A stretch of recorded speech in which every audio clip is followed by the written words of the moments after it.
Hello, today I would like to share with you a presentation about helping parents navigate the multi-tiered system of support process, also known as MTSS. My name is Christy Borman, and I'm an educational specialist at Child and Family Development. I've been in the field of education for over 20 years, and in that time, I've seen a lot of changes and a lot of growth and progress, particularly in our supports of students here in North Carolina. I currently hold my North Carolina teaching license in special education.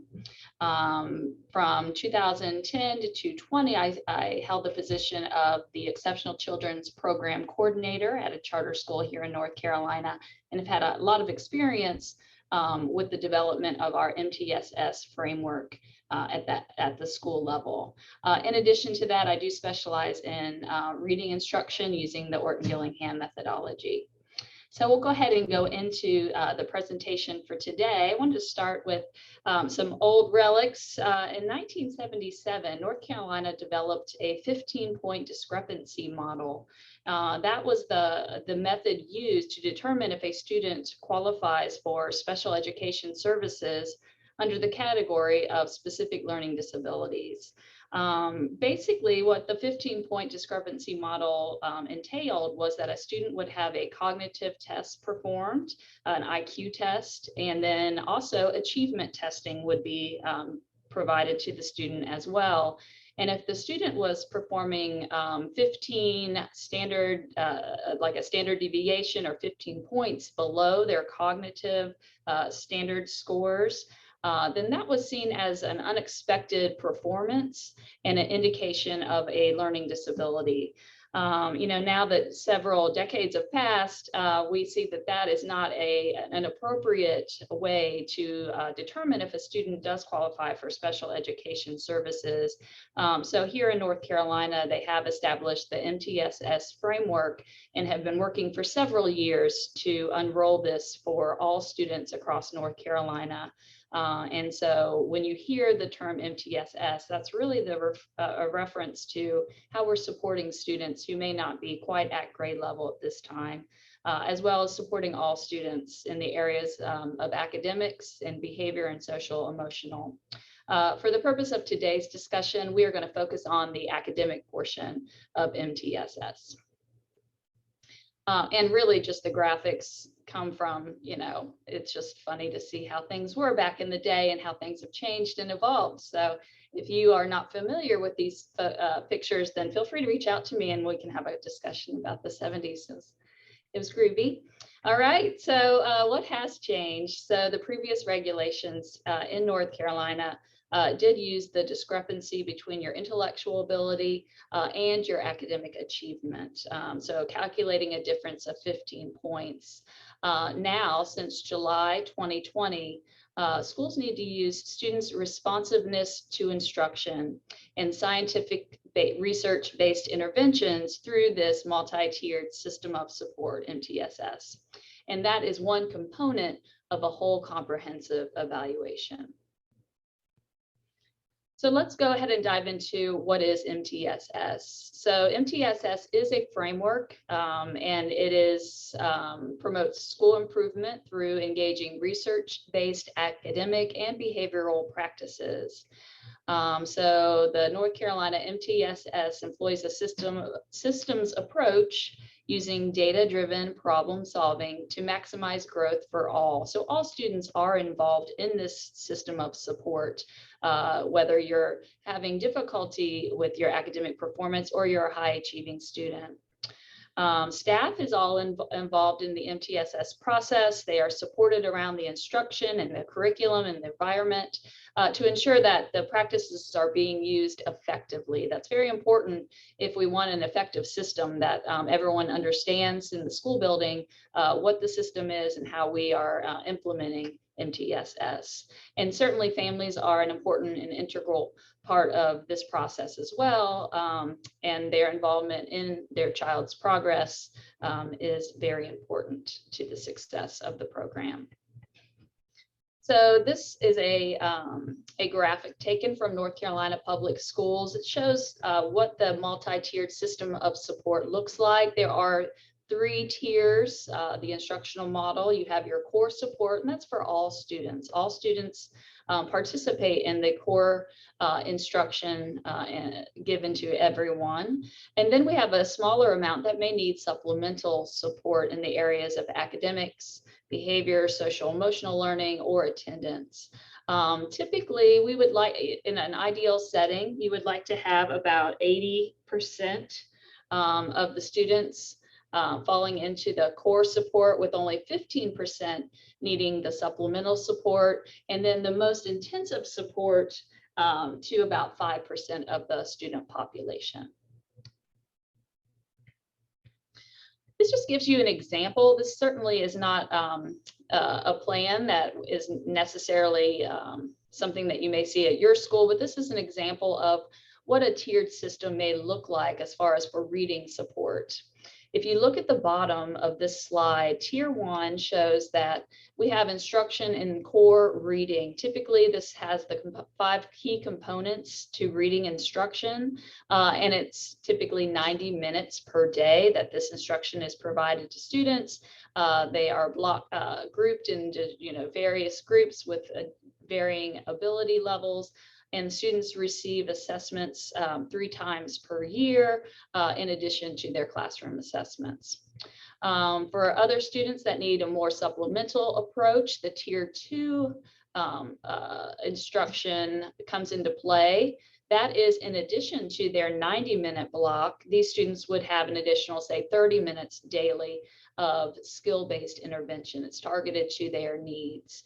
And these students are assessed more often, maybe twice a month versus just the 3 times a year, to monitor their progress. If we see that students need more intensive supports and are not responding maybe to a tier 2 level, they would go into a tier 3. So that's another term you might have heard before. Again, students participating in a tier 3 support would continue to get their core instruction, their 90 minutes in the classroom, but additional intensive instruction is provided to these students. This particular example says 60 minutes. That again can vary from program to program, but it would be the most intensive amount. It would be a small group. And it would be very targeted. In addition, the tier 3 students are progress monitored. Their progress is monitored often, and that's often done weekly to ensure that they are making appropriate progress. So today we're going to kind of go through 3 main parts of this process. First, understanding universal screening results. Next, talking about meeting with teachers and/or a school-based team to create an intervention plan. And finally, an important component to MTSS would be monitoring your child's response to interventions that are put in place. The term universal screening is an assessment that occurs at the beginning, the middle, and the end of the school year. So many schools use, certain assessments to do their universal screening. Many use MAP, the measures of academic progress. Some may use iStation, iReady, or possibly STAR assessments, and there are a variety of other assessments that schools may use. If a child is not meeting grade level expectations, additional data is also gathered to determine needed student support. Not just one piece of data needs to be used to determine if a student may need some additional interventions in a certain area.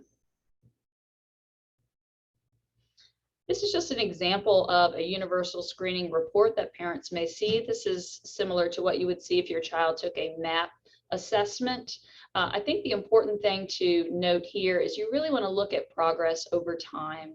What I like about the MAP report is that you also have a comparison, not only to your district grade level performance, but also a norm. So that's more of a national norm, and where your student not only has performed to this point in comparison to those 2 groups, but also a projection of the amount of growth that would be expected to start to catch up. And you can see that over time. And you can also look at the percentile range here and see how a child is progressing. That's also an important metric to use. This is a small snip from another universal screening report. This is the iReady report. Looks a little bit different in that it will show a kind of a grade level where the student is. It will show where the average, kind of the expectation for the grade level is. You can see there in the green. And then it also breaks down the students' results in each area, showing, where is the most need. And that really helps teachers and school-based administrators to determine what interventions need to be put in place. So this one also shows, hey, in a typical year, how much could we expect a student to grow? And then you also have what's called stretch growth, which would be what we'd want to see a little bit more from to make those gains and to catch up with your peers. Okay, the next important part to consider then would be when you have a meeting with either your teacher and/or your school-based team to create an intervention plan. I think this is very important to just kind of be aware of what that process looks like. So when you're meeting with a teacher, you will discuss some type of intervention plan and how you're going to monitor your individual students' progress. In that plan, again, considering multiple sources of data, it shouldn't just be the universal screening alone. How is the student doing maybe on what's called reading running records, or how is the student doing on math tests, grade level math tests? All of that work samples and other test scores can be used to really pinpoint the specific skills that a student may be needing some additional support.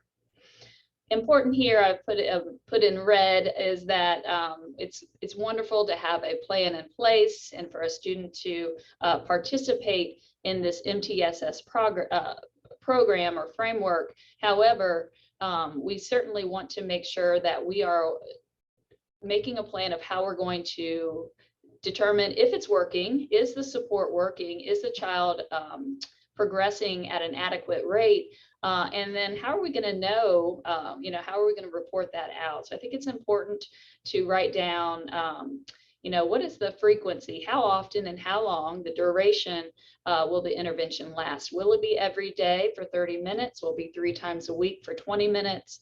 It's important to outline who's going to be providing that instruction. Certainly it should be a qualified personnel, either a qualified teacher, interventionist, or another professional that is certainly being monitored by someone that is highly trained to provide the interventions. And then certainly creating a progress monitoring plan. How often are you going to be assessing progress, and how is that going to be shared with the family? These are some important items to discuss when you get together with your school-based team. Okay, going to just highlight a little bit more on monitoring your child's response to intervention. Again, please follow up with your teacher to request progress monitoring data. If you feel that you are not getting that to you regularly, to determine your progress with interventions. All right, on this slide, I just want to talk a little bit too about special education eligibility. MTSS is part of just your general education program. All students are involved in that program, but there are certainly maybe some students who require specially designed instruction or special education. In North Carolina, this is also called Exceptional Children's Supports, or EC services, through what's called an IEP. So how do we determine if a student is eligible for special education? North Carolina has many criteria that they use, and these are outlined here. You certainly want to rule out certain factors that would indicate it is not a specific learning disability that a student may have. But criterion 3 and 4 certainly speak to the MTSS process. So a school needs to determine if a student has inadequate achievement. That means that the student does not meet age or grade level standards when provided learning experiences and instruction appropriate for the child's age or grade. And then look at criterion 4. The school also has to determine insufficient progress. So demonstrating a lack of response to instruction or intervention. This certainly speaks to that MTSS process, particularly the progress monitoring portion. And that's why I've tried to stress how that's a very important component to this process. You also want to consider if the student's response to the interventions are at a rate that is insufficient to reduce the risk over time. That is the important part to really consider as a school-based team. Is certainly we enjoy and we promote progress that we see with students, but we also have to consider is that progress at a rate that is going to reduce that risk over time. So that certainly is a lot. You need a lot of data to make that decision. Okay. So just a little bit more on determining insufficient progress.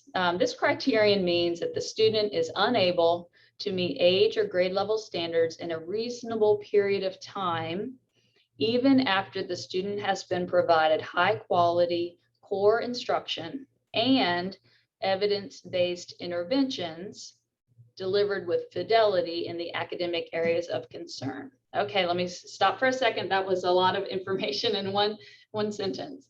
What that means is that students should be participating in this MTSS process. If you are to tier 3, the intervention should be research-based. And they should be provided with fidelity. If you're going to say that you're giving the intervention 5 times a week for 45 minutes, we need to document that that is happening. If the student is only, if you maybe leave school early 3 times a week, you're really not providing that intervention to the level that is needed. So that's important to consider as well. To make this determination, progress monitoring data must be collected and analyzed. The student's progress is compared to what is expected for students without disabilities receiving the same instruction and intervention to determine if the gap between where the student is currently performing and grade level expectations is closing or will close in a reasonable period of time. There is a lot of information provided on the North Carolina Department of Instruction website. There is a link here. This is information that came from one of their SLD, specific learning disability policy fact sheets. All right, so I want to talk a little bit about that school and parent partnership. As we are kind of wrapping up on the discussion of MTSS, I think it's important for parents to be mindful of creating a positive and proactive partnership with the school. Always inquire about what can you do at home to support progress at school, because certainly all of the support in the family, working with the school together is going to be ideal for the student. So that's important to keep in mind. Certainly the end goal for everyone, the school and the parents, is that the student is progressing, and the end goal for schools certainly is leading to either college or career readiness. They need to be ready once they finish school to go pursue their kind of post-secondary goals.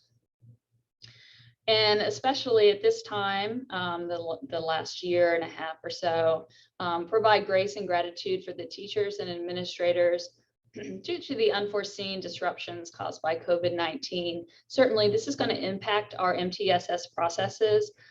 So just, again, working together collaboratively and having in the back of your mind that grace of that things were unforeseen, and that the school is certainly working very hard to establish those practices and framework to support all students. So just a few final thoughts before we finish for today. If you have lingering questions, I am available. Here's my email address on this slide. Always available if you have anything specific, if you'd like to send that to me or set up a time to have a conversation. I'd be very happy to do so. And I also have another link again to that North Carolina Department of Public Instruction website. where you can get more information on the MTSS framework. Well, I think that's it for today. I appreciate your time. Thank you so much.